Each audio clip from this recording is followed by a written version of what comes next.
வெண்பாவ காப்பாத்திடலாம் அப்படிங்கிற மாரி சொல்லி, எல்லாருமே ஓரளவுக்கு நம்பிக்கையோட இருக்கும்போது, அடுத்தடுத்து இந்த ஃபிக்ஸ் அப்படிங்கிற ஒண்ணு உண்மையிலேயே நம்ம வெண்பாவோட வெண்பாவ இப்படி காயப்படுத்தும். அதே மாரி விஜய், மல்லி இவங்களோட மனச இவ்ளோ காயப்படுத்தும் அப்படின்னு கொஞ்சம் கூட எதிர்பார்க்கவே இல்ல. அதே மாரி வெண்பாவுக்கு இப்போ அடுத்தடுத்த பிரச்சனைகள் எல்லாமே ஸ்டார்ட் ஆக ஆரம்பிச்சிருச்சு. கண்டிப்பா இந்த ஒரு விஷயத்தெல்லாம் யாருமே எதிர்பார்க்கவே இல்ல. அதே மாதிரி இப்போ வெண்பாவ பாதிச்ச ஒரு விஷயம், வெண்பா இப்படி இருக்கிற ஒரு விஷயம், வெண்பாவுக்கு உயிருக்கே ஆபத்தான நிலைமையில இருக்கிறது, விஜய்க்கு இன்னமும் கோவத்த ஏற்படுத்துது.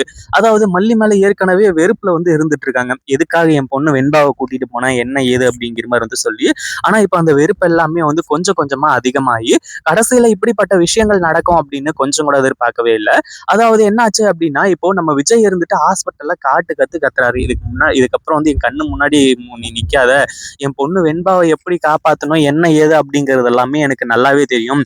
இதுக்கு மேல இந்த ஒரு விஷயத்துல நான் காம்ப்ரமைஸ் பண்ணிக்கவே மாட்டேன். இனிமே என் கண்ணு முன்னாடி நிக்காத அப்படிங்கிற மாரி சொல்றாங்க. இத கேட்டதுக்கு அப்புறமா அடுத்ததா என்ன பண்றது? ஏது பண்றது? அப்படின்னு சொல்லிட்டு தெரியாம, அப்படியே திரு திரு திருன்னு முழிச்சுக்கிட்டு இப்போ நம்ம மல்லி, விஜய் இவங்க அதாவது விஜய் சொன்னத கேட்டு மல்லி பயங்கரமா கதறி அழுறாங்க. அதாவது வெண்பா என்னோட பொண்ணு தானே. நீங்க ஏன் இப்படி பேசிக்கிட்டு இருக்கீங்க? நம்ம பொண்ண நம்ம 2 பேரும் சேர்ந்து காப்பாத்தலாம் அப்படின்ற மாரி சொல்லும்போது, கடைசியில விஜய் கோவத்துல நெறைய வார்த்தைய விட ஆரம்பிச்சுறாங்க. என் பொண்ணு வெண்பா மட்டும் எனக்கு கிடைக்கல அப்படின்னா, கண்டிப்பா உன்ன நான் சும்மா விட மாட்டேன். உன்னெல்லாம் நான் ஜென்மத்துக்கும் பார்க்கக்கூடாதுன்னு நெனைக்கிறேன். ஏன்டா உன்ன பார்த்தேன்? ஏன்டா என் வாழ்க்கையில உன்ன கூட்டிட்டு வந்தேன்? வெண்பாவுக்கு அம்மாவா உன்ன இங்க கூட்டிட்டு வந்தேன் அப்படின்னு சொல்லிட்டு எனக்கே அருவருப்பா இருக்கு உன்ன நெனச்சா. உன்னாலதான் என் பொண்ணு வெண்பா இப்போ உயிருக்கு போராடுற நிலைமையில இருக்கிறது. இதுக்கு மேலயும் என் கண்ணு முன்னாடி நின்ன அப்படின்னா, நான் இன்னும் என்ன பேசுவேன்னு எனக்கே தெரியாது. ராஜு சொன்னது எல்லாமே உண்மைதான். என் சொத்துக்காக, என் பணத்துக்காக, இதுக்காக தான் நீ என்ன கல்யாணம் பண்ணிட்டு வந்திருக்க. அதே மாதிரி வெண்பாவையும் தொலைக்கணும்னு நெனச்சேன். தொலைச்சிட்டும் கடைசியில எதுவும் பண்ண முடியல அப்படின்ற மாரி சொல்லி, கடைசியில வெண்பாவ நீயே கூட்டிட்டு வந்த. அப்படி இருக்கும்போது இதுக்கு மேல நான் எதையுமே சொல்ல விரும்பல. அப்படி இப்படின்ற மாரி சொல்லி அவங்க அக்கா பேச்ச கேட்டு பேசுனது மட்டும் இல்லாம, கடைசியில இந்த வார்த்தைகள் எல்லாம் சொல்லும்போது உண்மையிலேயே மல்லியால அத தாங்கிக்கவே முடியல. ஒரு பக்கம் வெண்பா ஹாஸ்பிட்டல்ல உயிருக்கு போராடிட்டு இருக்காங்க. இன்னொரு பக்கம் நம்ம விஜய் இருந்துட்டு இப்படி பேசுனது, நம்ம மல்லியோட மனசுக்கு ரொம்ப வருத்தமானதுனால, கடைசியா என்ன ஆச்சு அப்படின்னா, இதுக்கு மேல போதும்டா சாமி இங்கிருந்து கிளம்பிடலாம் அப்படின்ற ஒரு முடிவுக்கு வந்துடுறாங்க. அதாவது விஜய் சொன்னதை கேட்டு அழுதுகிட்டே இங்கிருந்து கிளம்ப ஆரம்பிச்சுறாங்க. அப்படி கிளம்பும்போது என்ன ஆகுது அப்படின்னா, நேரா ஒரு கோவிலுக்கு போறாங்க. அங்க போயிட்டு அந்த கடவுள்கிட்ட கேட்குறாங்க. எதுக்காக வெண்பாவுக்கு இந்த மாதிரி நிலைமை? இத்தனை நாள் வெண்பாவ யாரோ ரவுடிங்க கடத்திட்டு போய் வச்சிருந்தாங்க. அந்த கலாவதி கடத்திட்டு போய் வச்சிருந்தா.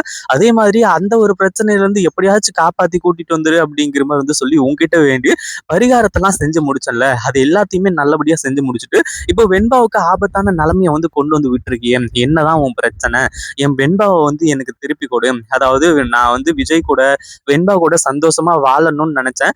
ஆனா அந்த ஒரு விஷயம் இனிமே நடக்குமா, நடக்காதா அப்படிங்கிறது எனக்கு தெரியாது.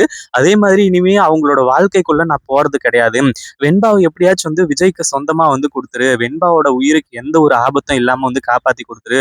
எனக்கு விஜய் மூலியமா உண்டான இந்த குழந்தைய எனக்கு போதும். வயித்துல இருக்க குழந்தைய எனக்கு போதும் அப்படிங்கிற மாதிரி சொல்லி, இங்க நம்ம மல்லி பயங்கரமா கதறி அழுதுட்டு இருக்காங்க. அடுத்தடுத்து மல்லிக்கு என்ன பண்றது, ஏது பண்றதுன்னு ஒண்ணுமே புரியல. அந்த கடவுள்கிட்ட அவ்வளோ சண்டை போடுறாங்க. என் பொண்ணு வெண்பாவை ஏன் இப்படி சித்திரவதை பண்றேன்? எதுக்காக அவளுக்கு இந்த மாதிரி ஒரு நிலைமையை ஏற்படுத்தினேன் அப்படிங்கிற மாதிரி சொல்லி, ஒரு பக்கம் இப்போ அந்த கடவுளே கண்ணீர் விட்டு கதறி அழுற அளவுக்கு இப்போ நம்ம மல்லி இருந்துட்டு கதறி அழுதுட்டு இருக்காங்க. அதாவது ரொம்ப ஃபீல் பண்ணி இது பண்ணிட்டு இருக்காங்க. அதாவது விஜய் கூட சந்தோஷமா வாழணும்னு நினைச்சேன். இதுக்கப்புறம் அதுக்கான ஆப்ஷனே கிடையாது. அதே மாதிரி இனிமே வெண்பாவையும் விஜயையும் நான் பார்க்கவே மாட்டேன். அப்படி இப்படிங்கிற மாதிரி சொல்லி இப்போ சபதம்லாம் எடுக்க ஆரம்பிச்சுறாங்க. இந்த ஒரு காரணத்தினால அடுத்தடுத்து என்ன பண்றதுன்னு ஒண்ணுமே புரியல. அப்படியே திரு திருன்னு முழிச்சுக்கிட்டு எல்லாருமே இருக்கக்கூடிய ஒரு நிலைமை ஏற்பட்டுருச்சு. ஏன்னா இந்த ராஜேஸ்வரிய பொறுத்தளவுக்கு அடுத்துதான் நம்ம மல்லி ஜெயிலுக்கு போனோம். மல்லி அதாவது இந்த வீட்டை விட்டு போனோம், இல்ல ஜெயிலுக்கு போனோம் இப்படின்ற மாதிரி சொல்லி எந்த விஷயம் வேணாலும் நடக்கலாம். அந்த ஒரு விஷயத்துல அவங்க இதா இருந்துட்டு இருக்காங்க. அதாவது விஜய் வெண்பா கிட்ட இருந்து முதல்ல மல்லியை பிரிக்கணும் அப்படின்றதுக்காக. ஆனா அவளுக்கெல்லாம் கொண்டாட்டம் ஆகுற அளவுக்கு இப்போ சில விஷயங்கள்லாம் நடக்க ஆரம்பிச்சிருச்சு. இந்த ஒரு விஷயத்த கொஞ்சம் கூட எதிர்பார்க்கவே இல்லை. ஏன்னா அடுத்தடுத்து நம்ம மல்லியே இந்த வீட்டை விட்டு போகணும், விஜய் வெண்பாவை விட்டு போகணும் அப்படின்ற மாதிரி நினைக்கக்கூடிய நிலைமை. ஏன்னா விஜய் பேசுனது, அடுத்ததா ராஜேஸ்வரி பேசுனது, இது எல்லாமே உண்மையிலேயே ஒரு மிகப்பெரிய அதிர்ச்சியான ஒரு விஷயம் அப்படின்னே சொல்லலாம். அதாவது 2 பேருமே சேர்ந்துக்கிட்டு வெண்பாவோட உயிருக்கு இப்போ உத்தரவாதம் இல்லாம இருக்கு அப்படின்னா, வெண்பாவோட உயிருக்கு ஆபத்தான ஒரு நிலைமை இருக்கு அப்படின்னா, அது வந்து மல்லி வந்ததுக்கு அப்புறம் தான் இது எல்லாமே நடந்துச்சு. அப்படிங்கிற மாரி வந்து சொன்னது தான். இந்த ஒரு விஷயத்துல அடுத்தடுத்து வந்து நம்ம மல்லியோட மனசு ரொம்ப காயப்பட்டுச்சு. அதாவது விஜய் இந்த ராஜேஸ்வரி சொல்லியிருந்தா கூட அத பெருசா எடுத்துக்கிட்டு இருக்க மாட்டாங்க. ஆனா வெண்பாவோட இந்த நிலைமைக்கு காரணம் வெண்பாவ கொல்ல பார்க்கிறதே வந்து மல்லி தான் அப்படின்ற மாரி வந்து சொல்லி, விஜயே வந்து அவர் வாயால சொன்னத தான் வந்து நம்ம மல்லியால ஏத்துக்கவே முடியல. வெண்பா வந்து குணமாயிட்டா, எந்த ஒரு பிரச்சனையும் இல்ல. அவளுக்கு வந்து அந்த ஃபிக்ஸ் வர்றதெல்லாம் சரியாயி இப்ப பூரணமா குணமாயிட்டா அப்படிங்கிற மாரி வந்து சொல்லி, எனக்கு வந்து இப்போ நல்ல செய்தி வரணும். அதுவரைக்கும் வந்து சோறு தண்ணி இல்லாம உண்ணாவிரதம் இருக்க போறேன். அதாவது இங்கேயே நான் உட்கார்ந்துட்டு இருக்க போறேன். இந்த ஒரு விஷயம், இந்த ஒரு நியூஸ் என் காதுக்கு வர வரைக்கும் வெண்பாவுக்கு எந்த ஒரு ஆபத்தும் வரக்கூடாது.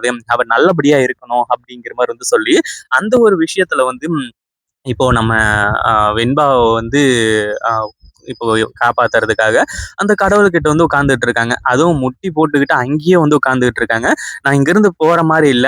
எனக்கு என் வெண்பாவ காப்பாத்தி குடு. அதுக்கப்புறம் நான் போறேன். நான் வெண்பா 2 பேருமே வந்து நான் இனிமே அவங்க கிட்ட போக போறது கிடையாது. வெண்பாவ மட்டும் காப்பாத்தி விஜய் கிட்ட ஒப்படைச்சுரு" அப்படிங்கிற மாரி வந்து சொல்லி, கண்டிப்பா அந்த கடவுள் நம்ம வெண்பாவ காப்பாத்துவாங்க. அதே சமயத்துல நம்ம மல்லி, விஜய் 2 பேரையுமே வந்து ஒண்ணு சேர்ப்பாங்க. இத பத்தி நீங்க என்ன நினைக்கிறீங்க? அந்த வீடியோ புடிச்சிருந்தா லைக் பண்ணுங்க, ஷேர் பண்ணுங்க. இப்பதான் நம்ம சேனலுக்கு ஃபர்ஸ்ட் டைம் வரீங்க அப்படின்னா, கீழ இருக்க சப்ஸ்கிரைப் பட்டன பிரஸ் பண்ணிக்கோங்க.